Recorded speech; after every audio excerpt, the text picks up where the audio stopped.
Hi, I'm Martin Antony, and I'm a psychologist based in Toronto. And I'll be presenting a webinar on the treatment of social anxiety and perfectionism.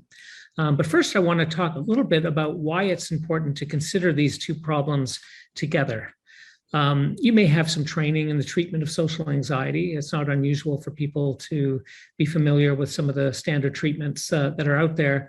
A lot of clinicians are less likely to have training in the treatment of perfectionism.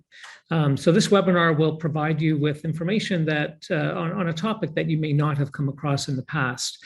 It's also really important to consider perfectionism and social anxiety together for some clients. We have some data showing that in group treatment of social anxiety, that social anxiety changes when you treat social anxiety, but perfectionism doesn't necessarily change as a result of treating social anxiety. So it can be important to target that perfectionism specifically when you're treating social anxiety. We know these problems often go hand in hand. And in order for people to fully benefit from treatment, you want to make sure that your strategies are targeting both problems. And you may be thinking, why social anxiety and perfectionism? Well, these two things often go together.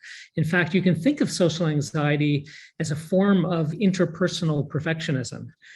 People with extreme forms of social anxiety are often afraid of making a bad impression in front of others, of being judged by others, of behaving imperfectly, pronouncing something wrong, looking less than perfect.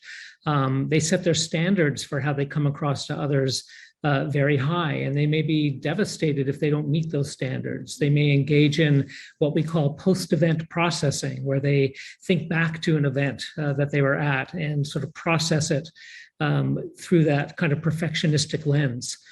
And of course, perfectionism also goes beyond social anxiety. People can be perfectionistic in other domains as well. But we often see these two things going hand in hand. And I'd like to share with you one important strategy that is useful for both of these problems, and that's exposure. We know that one of the most powerful ways of overcoming any kind of fear is by doing the thing that you're afraid of. And in social anxiety, we often encourage people to get into social situations that frighten them. So it might be interacting with others, speaking in front of others, going to parties, and so on. And in perfectionism, we encourage people to take risks as well, to perhaps try something imperfectly. Do something a little bit differently than the way you think that other people need you to do it.